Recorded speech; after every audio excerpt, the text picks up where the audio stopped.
Okay. So I did my topic on compulsory voting.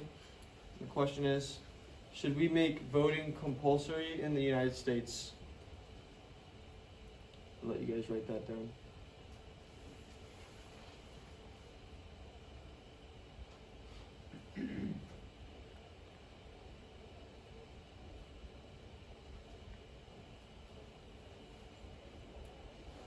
Okay.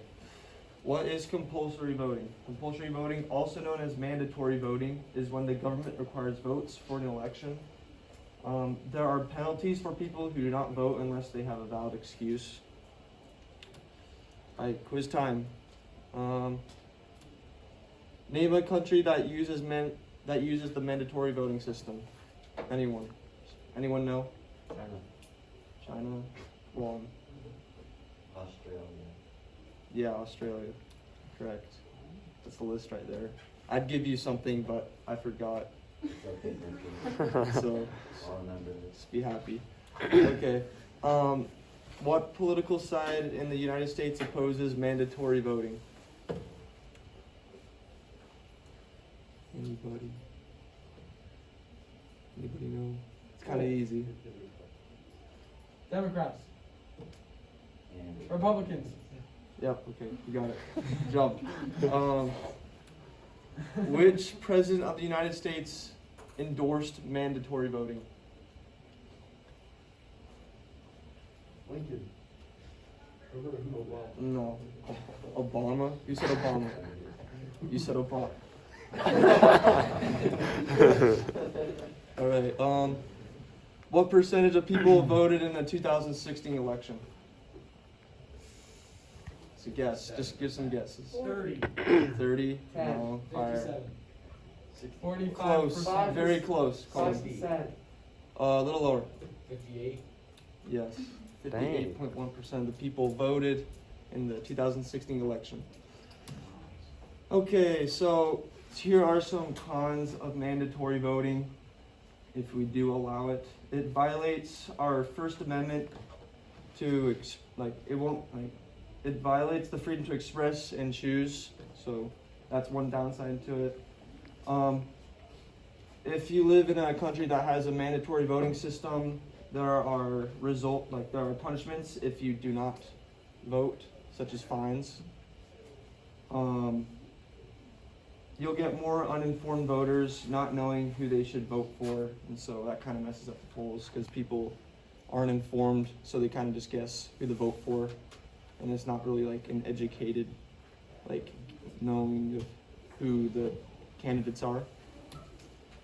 Okay, some pros of mandatory voting. We would get a larger voter turnout in elections. So as you see in our election in 2016, we got 58%. If we made it mandatory, we'd probably get, close to 100, I guess. It'd be nice if we get cooler elections, Okay, and it lessens the amount of money needed for someone to campaign. So instead of people forcing, making campaigns on YouTube, wherever you see their what do you call it? Just commercials you see on the internet and stuff. They have to buy that and it costs a lot of money, and so it would be a lot less money for them. So more people could run for elections because it's more affordable. Elections would be taken more seriously because people will be forced to think about who they want to vote for. So that's another pro. And here we have right here is a cartoon, and the guy on the left says another abysmal, I don't know what it says, low voter turnout. Seems those who don't vote are exercising their democratic right to rely on those who do to install the appropriate people in power. And then it says special interest on their back. Special interest is when large companies who are educated, they vote to benefit themselves, basically, because they're educated. And so people who don't vote, who aren't really educated, they don't really care about it, they kind of let these people get into power, I guess. And we have a video.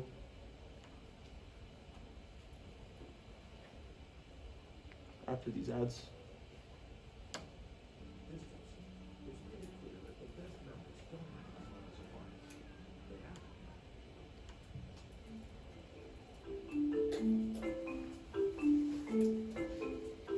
Many people believe low voter turnout is a problem.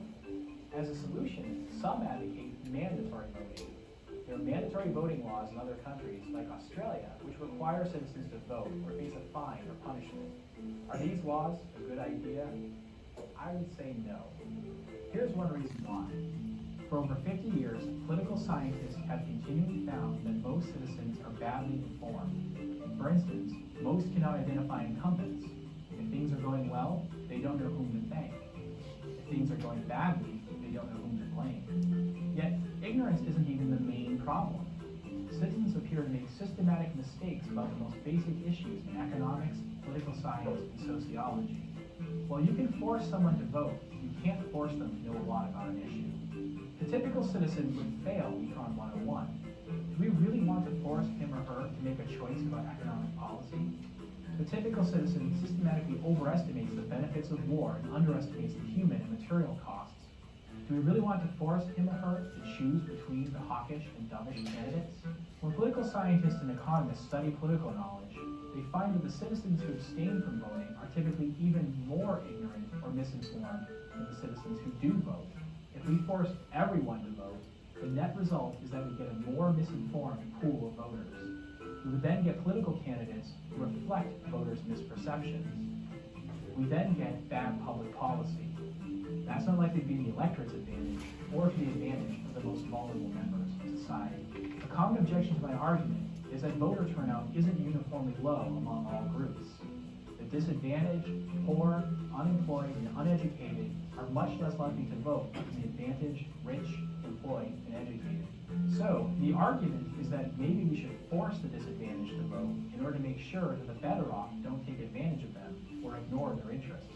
But this objection relies upon a false assumption. It assumes people vote primarily for their self-interest.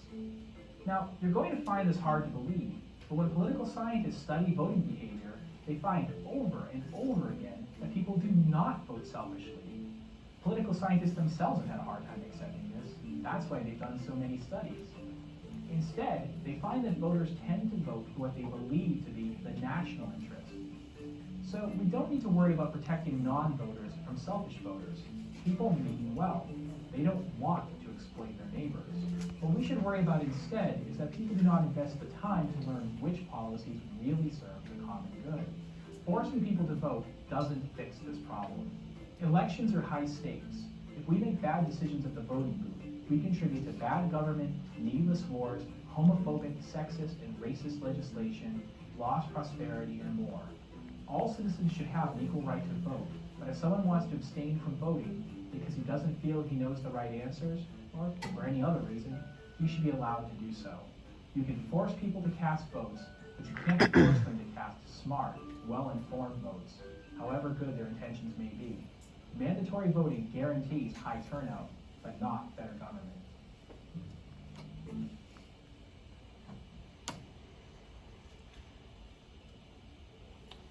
Okay. Oh crap. Oops. Okay. So here we have is a picture of James Madison. James Madison created the First Amendment because people demanded that they wanted freedom of expression and speech. If we allow mandatorying to happen, it would be unconstitutional and against our First Amendment rights.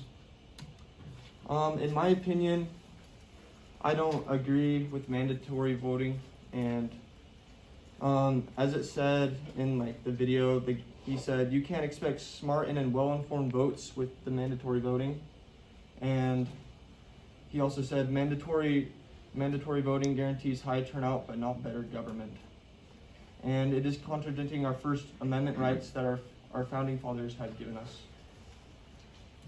And here are my sources.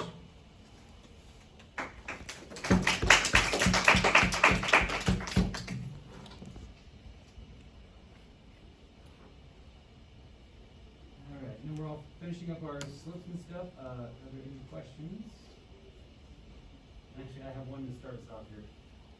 So how exactly does it affect how does it relate to the First Amendment? I didn't understand. So basically, when people when they say they want mandatory voting, it means that you have to, you don't have a choice if you want to or not.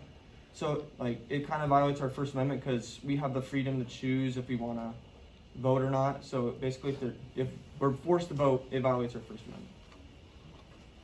Other question? Colin? What made you choose this topic? I'll be honest, I was just looked it up on the internet, just a list of cool topics. I just found that on the internet, you know? Yeah. What else?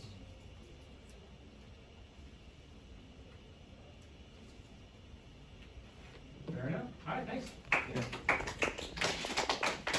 you want me to sign out on that? Yes, no.